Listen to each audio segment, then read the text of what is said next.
vencer ali, toda palavra terminando em ando, endo, indo, é o gerúndio, não é isso? E ando, endo, indo quer dizer, eu venci no passado, estou vencendo no presente e vou vencer no futuro. Não.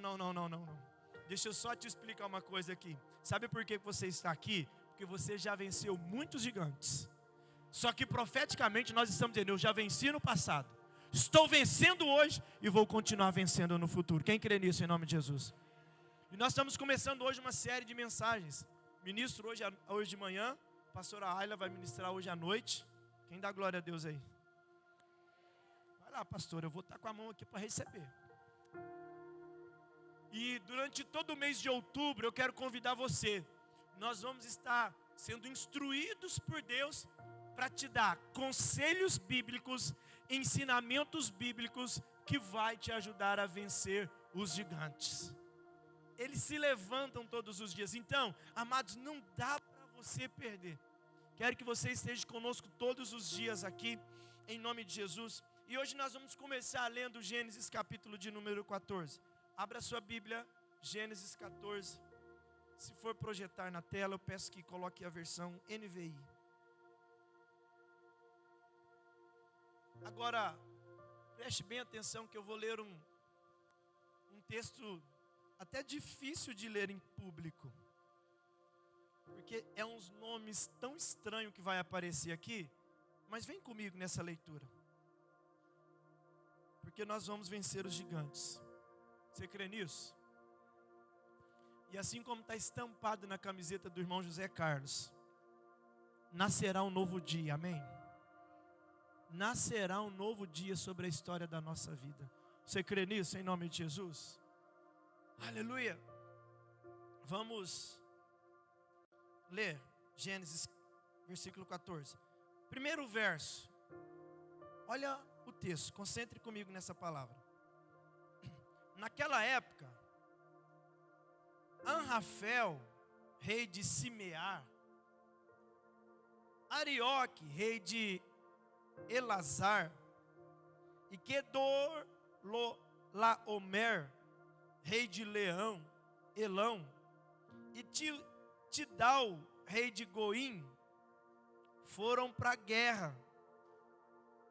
Então, é esses nomes esquisitos aí, que eram reis, e a Bíblia diz que eles foram para uma guerra contra Bera, rei de Sodoma, contra Birsa, rei de Gomorra, e contra Sinabe, rei de Adimá, e contra Semeber, rei de Zeboim, e contra o rei de Belá, que é Zoar. Confusa a leitura? Mas eu só estou lendo para dizer para você que 4 reis, diga comigo, 4 reis se levantaram contra 5 reis. E aí o texto vai dizer, escute isso, versículo de número 3. Todos estes últimos juntaram as suas tropas no vale de Sidim, onde fica o mar salgado, que é o mar morto. 12 anos estiveram sujeitos a Kedorlaomer, mas no 13º ano se rebelaram. No 14º ano, Kedorlaomer e os reis que a ele tinha se alinhado derrotaram os Ferraíns em Asterote, Carnaim, os Zuzins em Aã. Difícil, né? Mas aguenta a mão. E Emins em Zaveret Kiriataim. Meu Deus, que nome esquisito. E os Oreus desde os montes de Seir até Euparã, próximo ao deserto. Depois voltaram e foram para Mispat, que é Cádiz, e conquistaram todo o território dos amalequitas e dos amorreus que viviam em Azaon Tamar. Versículo 8 diz: então os reis de Sodoma e de Gomorra, de Adimá e de Zeboim e de Belá e de Zoar marcharam e tomaram posição de combate no vale de Sidim, contra Kedor Laomer, rei de Elão, e contra Tidal, rei de Goim, e contra Anrafel, rei de Simear, e contra Arioque, rei de Exalar. Eram 4, agora final do verso 9 diz: eram 4 reis contra 5. Diga comigo, eram 4 reis contra 5. Ora, o vale de Sidim era cheio de poços de betume. Aqui poderia já ter sido o motivo da guerra. E quando os reis de Sodoma e Gomorra fugiram, alguns de seus homens caíram nos poços e o restante escapou para os montes. Os vencedores, aqui tem o propósito de uma guerra naquele contexto. Olha aí, os vencedores saquearam todos os bens de Sodoma e Gomorra e todo o seu mantimento, e partiram. Levaram também Ló, sobrinho de, e os seus bens que ele possuía, visto que morava em Sodoma. Mas alguém que tinha escapado veio e relatou tudo a Abrão. Para mim, essa leitura não é atrativa pela complexidade dos nomes dos reis e das cidades. Mas, pior do que falar o nome de todos esses reis, era a realidade que eles estavam vivendo. Dobre sua atenção para o que eu vou falar agora. Hoje, para que nós possamos vencer a lida diária do nosso dia a dia, nós acordamos de manhã, vamos para o nosso trabalho. Alguns ainda hoje estão usufruindo dos estudos da faculdade que se empenharam para fazer. E aí você vai, exerce um trabalho, alguns na sua própria empresa, outros na empresa de terceiros, é um empregado, ou um PJ, ou uma CLT. E através do nosso trabalho a gente consegue sustentar a nossa casa, os nossos filhos, realizar os nossos sonhos, pagar as contas. E é assim hoje. Mas nesse contexto aqui, existia uma forma de sobrevivência. E aqui, salvo engano, irmão Rogério, é uma das primeiras guerras registradas na Bíblia Sagrada. Por mais que havia-se brigas entre reis, aqui é uma das primeiras que registra na Bíblia Sagrada. E aí agora escute, o que acontecia, Tiago, nessas batalhas? A Bíblia vai dizer que quando um rei, ele lutava contra outra cidade, e por isso que eu disse que o motivo da batalha era o quê? É porque quando estava faltando alimento, ou quando eu me sentia ameaçado por uma outra cidade, por um outro exército, eu preparava o meu exército, ia lutar contra ele, para que não eu pudesse ser vencido no futuro, e também que eu fosse lá e eu ia pegar tudo que eles possuíam. O versículo de número 10, 11 vai falar: os vencedores saquearam todos os bens. Então imagina, irmão Zé Carlos, toda luta, eles iam lá, venciam o exército. E aí, irmã Geralda, agora tudo que eles possuíam, eles iam lá e pegavam. E agora diziam: se nós vencemos esses gigantes, esse exército, agora tudo que eles têm é nosso. E aí, o que me chama a atenção é que tiveram 4 reis corajosos, que em um determinado momento, eles falaram: nós estamos cansados de ficar refém de Kedor Laomer, porque este rei possuía 5, o outro possuía 4 tipos de reis que se juntaram a eles. E aí a Bíblia Sagrada vai dizer que um dia, eles rebelaram contra este rei, e agora 4 contra 5. E a Bíblia diz que esses 4 foram tão poderosos que eles venceram o reino de Kedor, Laomer, mesmo eles sendo maiores. Olha o que eu estou dizendo para vocês. Um exército de 4 reis venceu um exército de 5. Ou seja, é o menor que está vencendo o maior.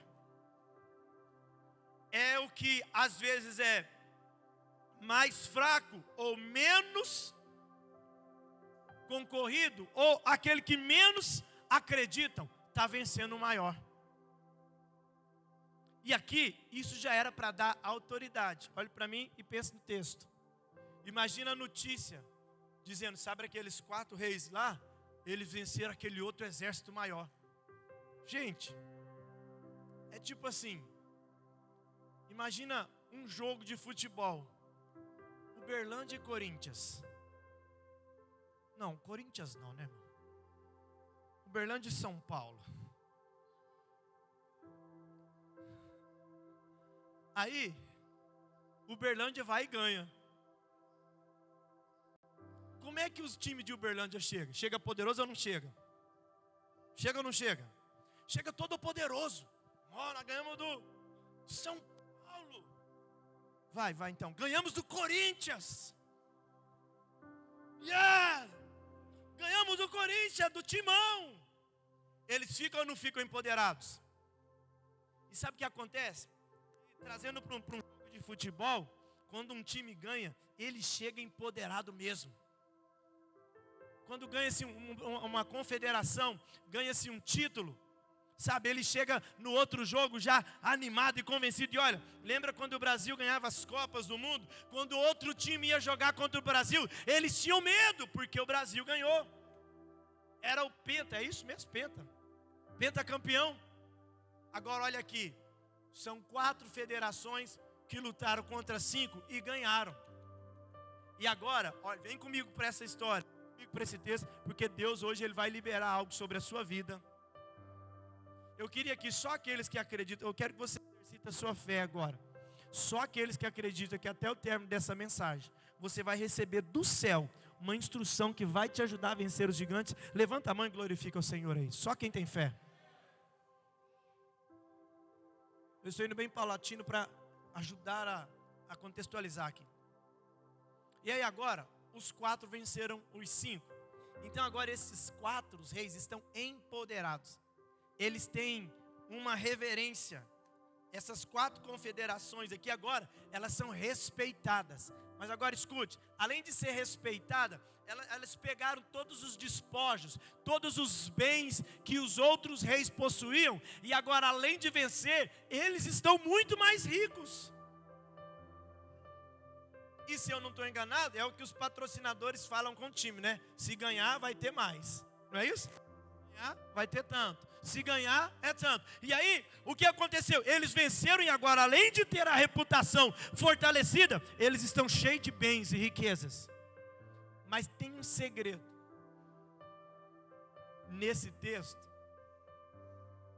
que a Bíblia vai dizer no versículo de número 13, versículo 11, que quando eles saquearam todos os bens que tinham, todos os mantimentos, a comida que estava lá em Sodoma, em Gomorra, aí o versículo 13 fala assim, ó, e levaram também Ló, sobrinho de Abraão.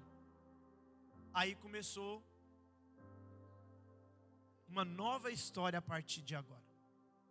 Alguém chegou para trazer a notícia. Olhe para mim, olhe para mim. Alguém chegou para trazer a notícia. Olha, Abraão, estes reis, 4 reis que venceram esses outros reis que nós sabemos que estavam predominando por muito tempo, eles venceram os reis de Sodoma, venceram os reis de Gomorra, e eles roubaram tudo, inclusive levaram o seu sobrinho. Levantou então um gigante. E aí agora, escute, olhe para mim. E aí Abraão fala o quê? Existe um grande exército que está roubando o que é meu. existe um grande exército que veio saquear aquilo que faz parte, Carita, da minha família. Existe um exército que venceu, e são 4 confederações que estão celebrando a vitória deles, mas eles levantaram para roubar aquilo que também faz parte da minha família. Aí Abraão fala, meu Deus. Abraão fala, pode levantar 4 reis que venceram 5, para provar que ele é mais forte. Mas se mexeu com aquilo que é meu, esse gigante não vai ficar de pé diante de mim. Agora!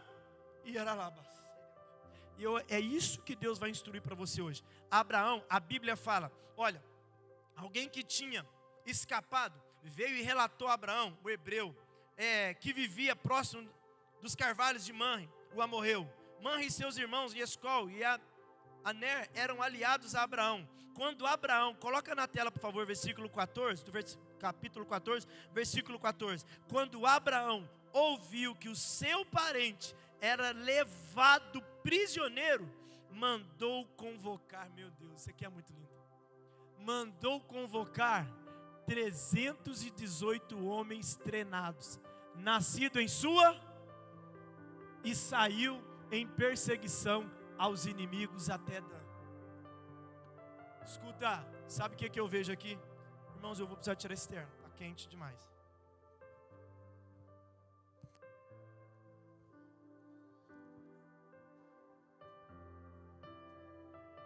Aleluia. O comportamento que Abraão teve é o que eu e você precisamos agora. Porque olha o que Abraão está dizendo. Escuta, espera aí. Roubaram aquilo que é meu, roubaram o que eu tenho, roubaram o meu sobrinho.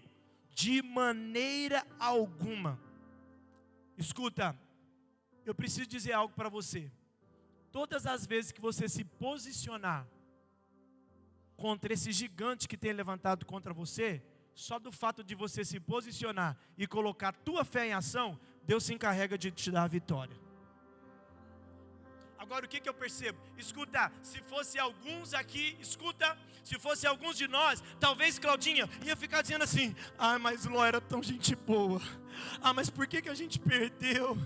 Meu Deus do céu, por que o Senhor não livrou Ló dessa situação? Meu pai, mas Ló, logo o sobrinho mais amado. Mas Deus está dizendo aqui para você, chega de dar desculpa, chega de se posicionar como derrotado, chega de pensar que você é vítima no processo.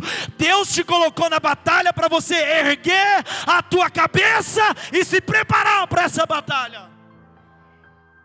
Olha que lindo isso.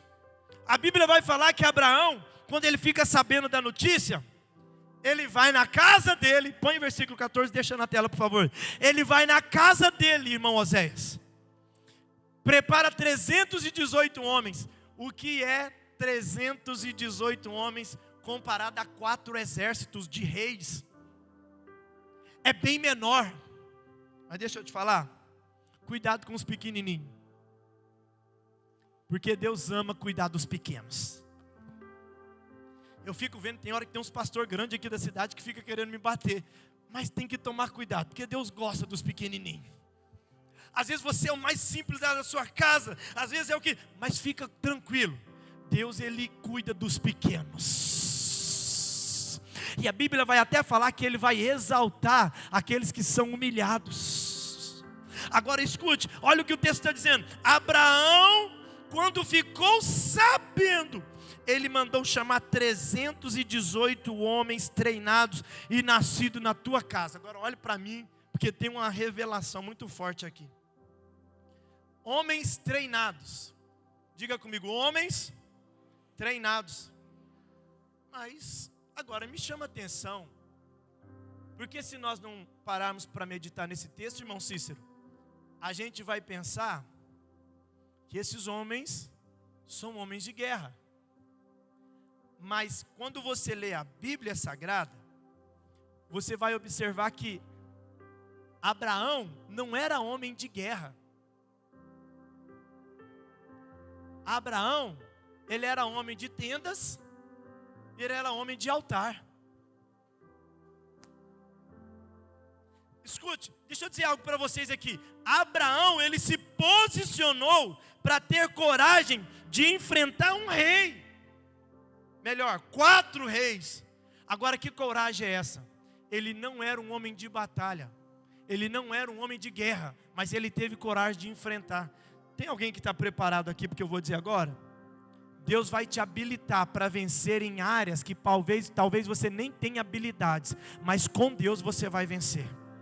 Com Deus você vai ser um mais do que vencedor. A Bíblia vai dizer que Abraão reuniu 318 homens. E o versículo 15.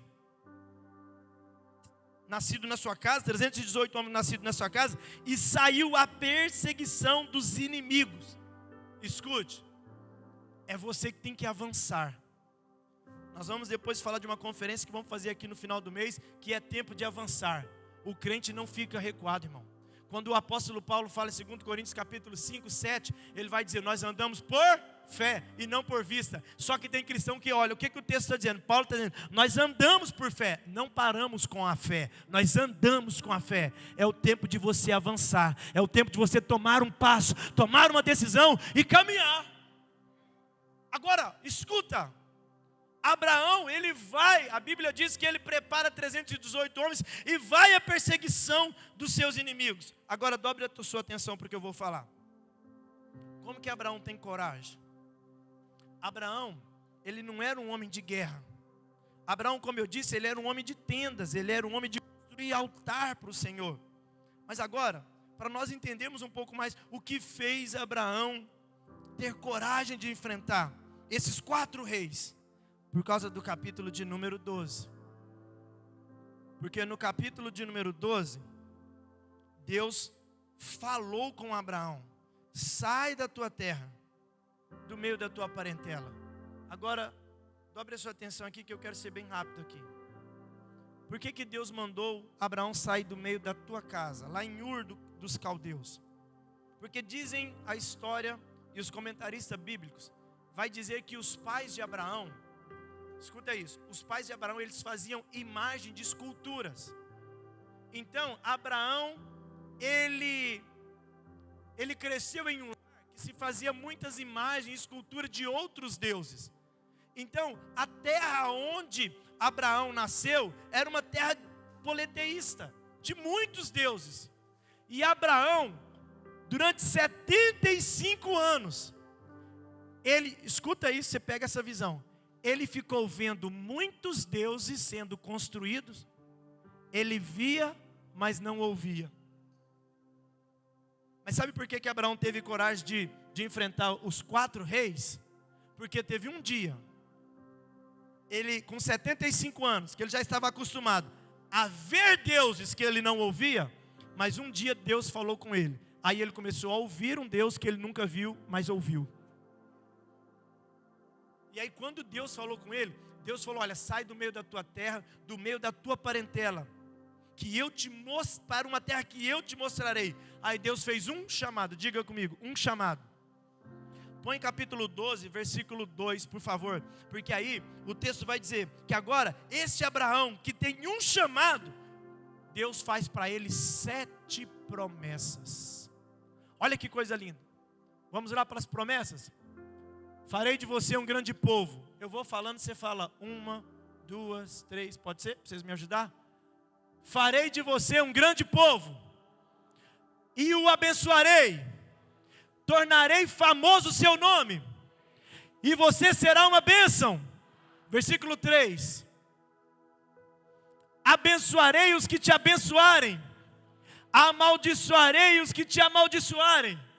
E por meio de você, todos os povos da terra serão abençoados. Sabe para quem que é essa promessa?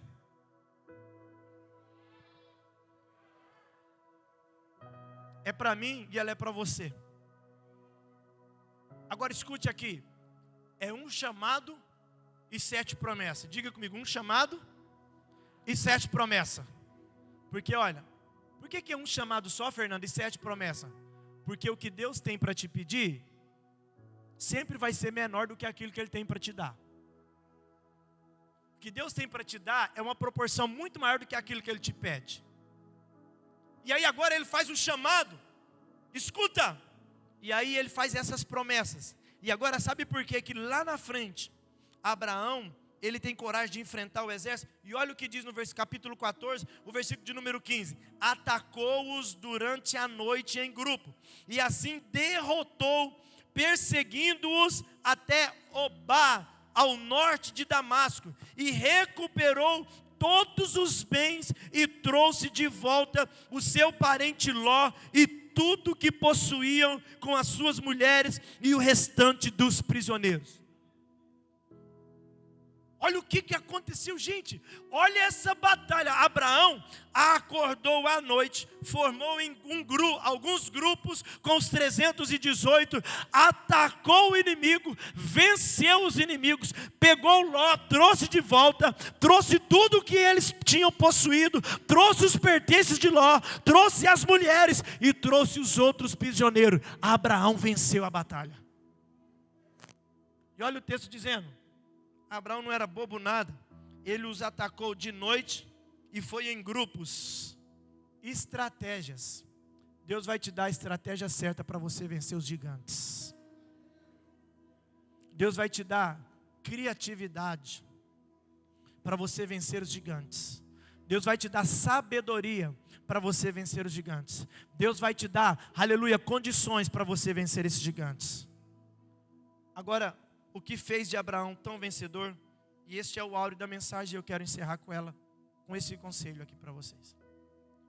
Por que Abraão venceu? Ele não era rei, ele não era um homem de batalhas, ele não era um homem de guerras, mas ele era um homem de altar.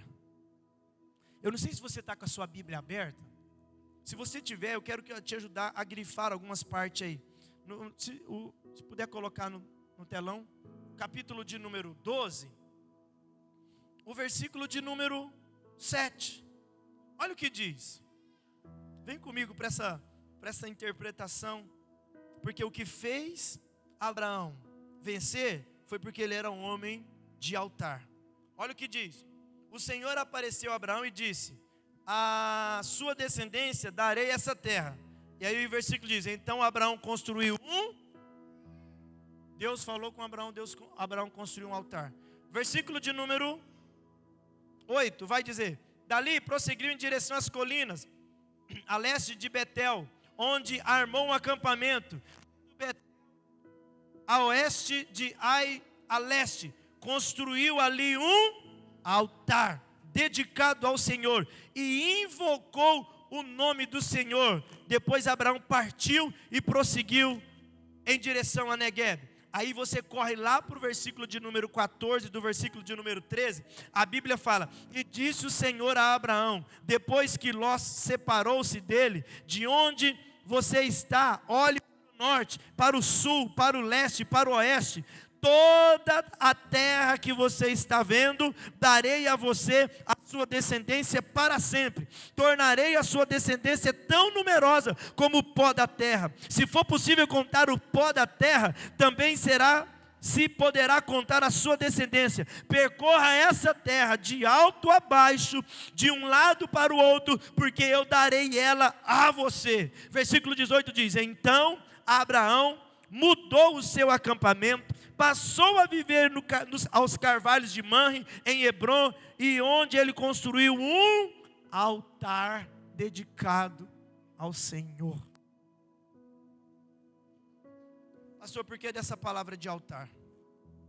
Escute, porque o altar, escuta isso, e é o primeiro culto da série Vencendo os Gigantes, e o primeiro conselho para você vencer os gigantes: você precisa construir um altar. E o que é o altar? Olha que coisa tão nobre. O altar é um lugar onde a divindade se encontra com a humanidade. Eu vou melhorar.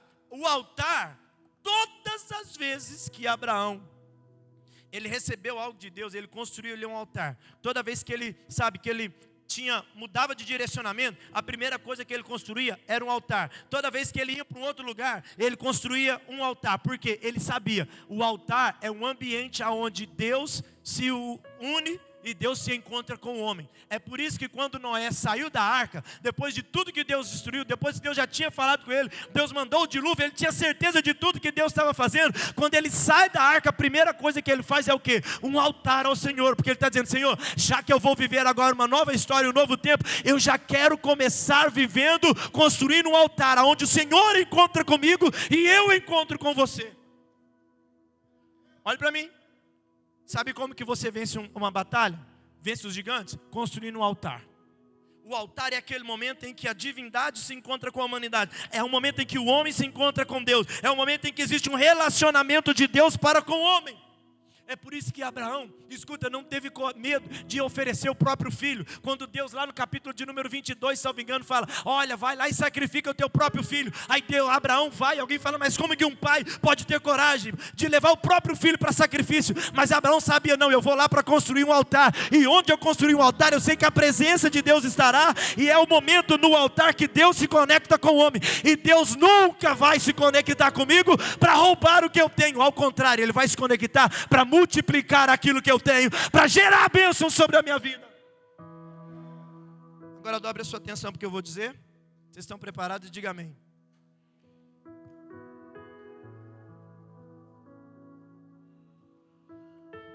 Vergonhar o diabo que queria me derrubar aqui. A questão é que da mesma forma que tem o altar do Senhor, o diabo também tem os seus altares. Essa semana a gente foi buscar um material aqui das mangueiras aqui para aguar a grama aqui. Estava eu e Marcelo. Marcelo não está aqui hoje, talvez ele está acompanhando a gente pela internet, que ele foi pescar ontem, chegou agora de manhã.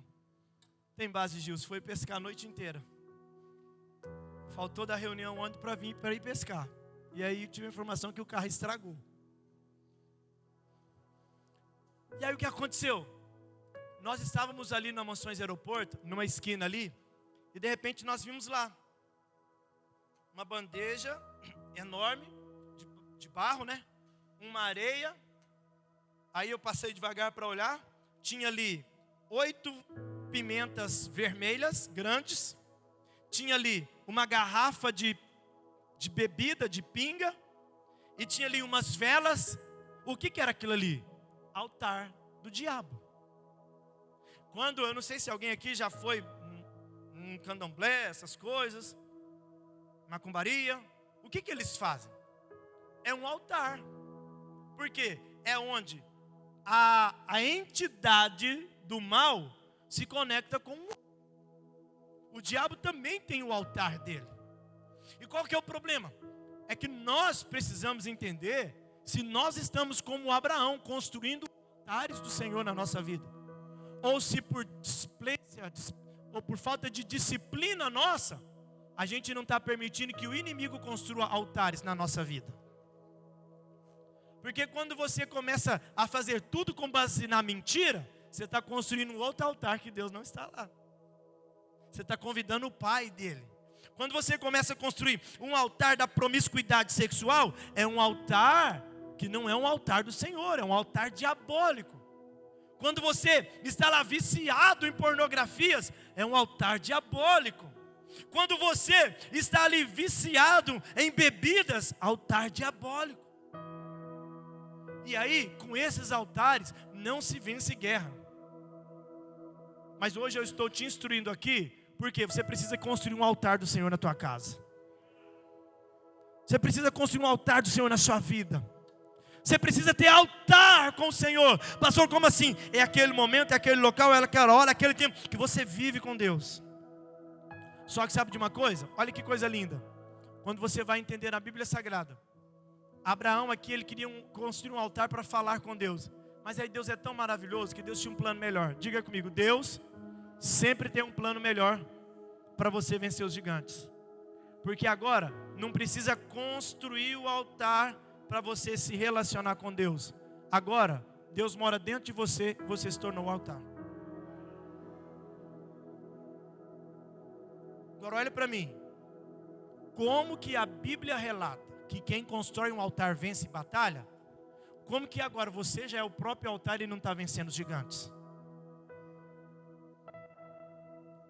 É porque talvez, mesmo tendo o Espírito Santo, mesmo estando num tempo de, de privilégio de ter a presença de Deus morando dentro de você, mesmo sendo intitulado ser templo do Espírito Santo, talvez você está dando mais importância para o medo do que o Deus que está contigo. Olhe para mim, irmãos, dobre a sua atenção aqui. Sabe por que nós precisamos ter a consciência do altar e construir altar e ter esse tempo com Deus? Sabe por quê? Porque olha aqui, quando você lê no capítulo de número 12, Deus fala com Abraão. Quando você lê no capítulo de número 14, Deus dá uma vitória para Abraão. No capítulo de número 15, Deus mostra uma visão para Abraão. No capítulo de número 18, Deus visita Abraão. Quem tem altar com Deus está sempre tendo uma experiência com Ele. Sempre. Agora, escute. Agora a questão é que talvez você está permitindo o seu altar ser destruído por causa de coisas tão banais. Porque, irmão, deixa eu falar com vocês, em nome de Jesus, eu quero que você entenda que Deus está querendo te habilitar hoje para você vencer os gigantes que estão se posicionando contra você. Pastor, e como que eu vou? Primeiro conselho de hoje, construa o seu altar.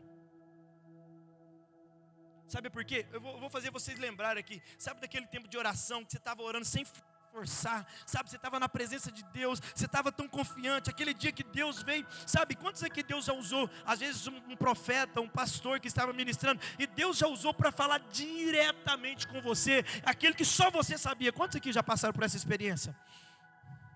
A gente sai de lá já todo empoderado, é ou não é? Porque toda vez que Deus fala com o homem, sabe o que aconteceu? Ontem nós tivemos aqui um dia, eu passei o dia todo aqui na igreja ontem, de manhã, tarde e noite. E aí, cheguei em casa, um pouco cansado, falei, olha, tenho que ministrar amanhã na primeira série, primeiro culto da série, Vencendo Gigantes. E aí, brigando um pouco com o cansaço físico, com a leitura, eu falei, Senhor, eu vou deitar agora. E amanhã eu vou continuar acordando no meu horário, 5 e 7 da manhã. E aí hoje, eu acordei, o celular despertou, eu fui orar ao Senhor. Sabe o que eu estava fazendo? Construindo um altar. Porque antes de ficar com medo de não ter uma mensagem, eu construí um altar. Antes de pensar que vai dar errado, eu construí um altar. Antes de pensar que não ia vir, não sei, pessoa aqui na igreja, eu construí um altar. Antes de achar que não ia dar certo, eu construí um altar. Antes de pensar que eu ia ser envergonhado, eu construí um altar. Antes de ficar com medo de encarar ou de subir no altar do Senhor aqui, eu construí um altar na minha casa. E eu comecei a orar ao Senhor sem pressa. E aí eu comecei a ouvir uma canção antiga, Oficina G3, O Meu Universo. Quem lembra dessa música? Forte, que seja o meu universo, né? Alguém pega essa letra no celular e passa ela para mim aí, por favor? Pega aí, Dani. E eu comecei a ouvir essa canção. E essa canção começou a encher o meu coração. Eu falei, Senhor, é isso. O Senhor não vai ser só um momento. O Senhor vai ser o ar que eu respiro. Sabe, eu comecei a não preocupar com a mensagem aqui. Eu comecei a valorizar o altar, o relacionamento. Sabe por quê? Porque quando você se relaciona com Deus, aleluia, quando você se mantém no altar, Ele te ajuda a vencer todos os exércitos que se levantam contra você. Sabe o que a canção diz? Que seja o meu universo. Não quero dar-te um pouco do meu tempo. Não quero te dar apenas um dia da semana. Que sejas o meu universo. Eu não quero te dar as palavras como gotas. Eu quero que saia um dilúvio de bênção da minha boca. Que seja o meu universo. Que seja tudo o que eu sinto e o que eu penso. Que de manhã seja o primeiro pensamento e a luz na minha janela. Que seja o meu universo. Que enchas cada um dos meus pensamentos, e que a tua presença, o teu poder, seja o meu alimento. Jesus é o meu desejo. que sejas o meu universo. Não quero dar-te só parte dos meus anos, te quero dono do meu tempo e dos meus planos. Que sejas o meu universo, não quero a minha vontade, eu quero agradar-te. E a cada sonho que há em mim, eu quero te entregar. Que seja o meu universo, e que tudo que eu sinto, e o que eu penso, e que de cada manhã, seja o primeiro pensamento, a luz em minha janela, que o Senhor venha ser o meu universo. Escuta aqui, eu estou falando para pessoas que acabou perdendo em alguns momentos. Estou falando com pessoas aqui que é esse hino mesmo, Marquinhos, que essa semana, escuta, essa semana, porque você perdeu uma batalha, você deixou de construir o altar, e o inimigo acabou entrando em uma situação da sua vida, e essa semana você teve uma notícia muito preocupante, e o Senhor me revelou isso essa semana, e essa pessoa está aqui. Mas Deus está dizendo para você, eu falei, Senhor, mas e agora? Porque agora o altar foi quebrado e um exército venceu essa pessoa.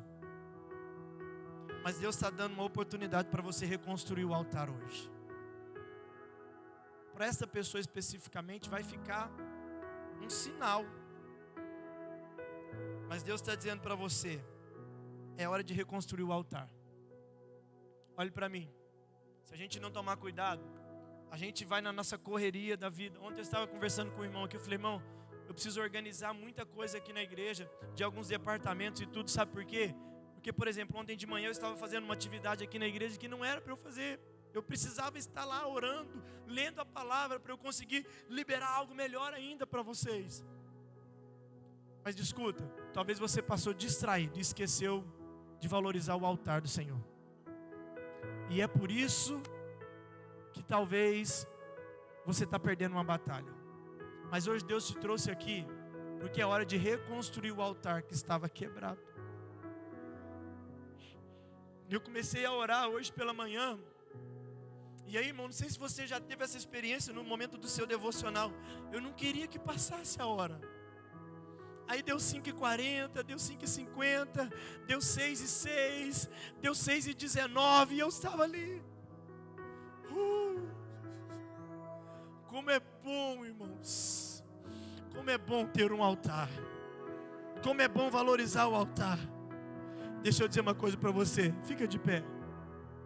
Dani, será que dá para cantar esse hino? Eu não sei se vocês conhecem. Né? Dá não? Dá? Então sobe aqui. Vamos cantar esse hino. Só para você meditar nas letras. Porque Deus ainda está te dando uma chance para você restaurar o seu altar. Escuta, sabe por que Abraão teve a estratégia? Por causa do altar. Sabe por que ele teve a coragem? Por causa do altar. Sabe por que ele venceu? Por causa do altar. Pastor, como é uma prova que eu estou com meu altar quebrado? Uma delas é você começar a desistir de coisas que você não pode desistir. Abraão, quando ele ficou sabendo de Ló, ele falou, não vou desistir do meu sobrinho. E Deus está dizendo para você, não é para você desistir de coisas que Deus já te sensibilizou para você conquistar. E aí, por causa da falta do altar restaurado, Abraão agora, ele que tem o altar restaurado, sabe o que ele faz? Escuta isso, hoje Deus vai transicionar você, amém? Porque é o seguinte, alguém chega com a notícia para Abraão, e sabe qual que é a notícia? Olha o que falou para Abraão. Abraão, teve uma batalha aí, um exército muito poderoso, venceu, e pior ainda, levou o seu sobrinho. Mas deixa eu te dar uma boa notícia. Quem tem vida no altar, quando chega uma má notícia, ele não paralisa. Quem tem vida no altar, quando chega uma má notícia, ele fala: agora que é a hora do meu milagre. Você está entendendo o que Deus quer transicionar você? Irmão, imagina como pastor quantas batalhas, quantas coisas eu já enfrentei aqui. Quantas situações daquele gabinete ali. Esses dias eu falei para os irmãos aqui, um dia veio uma pessoa, não sei se eu falei na reunião, se foi no culto. Um camarada chegou ali e com uns pensamentos e pedindo ajuda, mas daqui a pouco ele estava fazendo muita coisa errada. E eu comecei a confrontar ele e tudo. E ele começou a falar: não, pastor, é porque é o seguinte, eu sou um assassino, eu matei uma pessoa lá em Uberaba. E eu estou entendendo, e só eu aqui de noite, não tinha ninguém. E ele começou a falar de tudo que ele já tinha feito de errado. E ele ainda pegou e falou: inclusive eu sou presidiário. Eu falei: mas como assim? Ele falou, tirou aqui, falou: olha a tornozeleira aqui, ó. A polícia não pode me ver fora do trajeto aqui, que eles vêm atrás de mim. E eu confrontando ele na palavra. E eu comecei a pensar: Senhor, se esse homem quiser subir, pensa num homem de quase 2 metros, forte, sabe? Eu falei: se esse homem vir para cima de mim aqui, o que vai acontecer? Sabe o que eu pensei? Bem fraquinho, né? Magrinho, perto de um fortão. Só que eu tenho um altar. E qualquer situação, quando alguém tem um altar restaurado, qualquer situação você entende que é uma oportunidade para Deus ajudar você a vencer esse gigante. Só que, irmãos, vem cá, vem comigo. A gente precisa ter o prazer de estar na presença de Deus, sabe, sem querer que Ele dá algo em troca. Não. A gente tem que começar a desenvolver a quietude. O inimigo é tão maligno que ele copia tantas coisas. E aí ele começou a criar meditação, yoga, esses treinos. Não. E aí, eu não sei se o espiritismo, qual é a ideologia aí que fala que nós temos que meditar. O meditar é esvaziar a mente. Não, a Bíblia, Deus foi o primeiro que falou sobre a meditação. E a meditação não é esvaziar a mente para ficar leve, não. A meditação é encher a mente da palavra de Deus, é encher a mente da convicção que Deus está com você. E quando você consegue meditar nessas coisas, Ele vai te fazer vencer todos os gigantes. Escute. Deus vai mudar os resultados da história da sua vida. Quantos creem nisso? Primeiro conselho para você então: quer vencer os gigantes? Volte a construir um altar. O altar é onde o encontro de Deus com o homem. E esse Deus mora aí dentro de você, o Espírito Santo.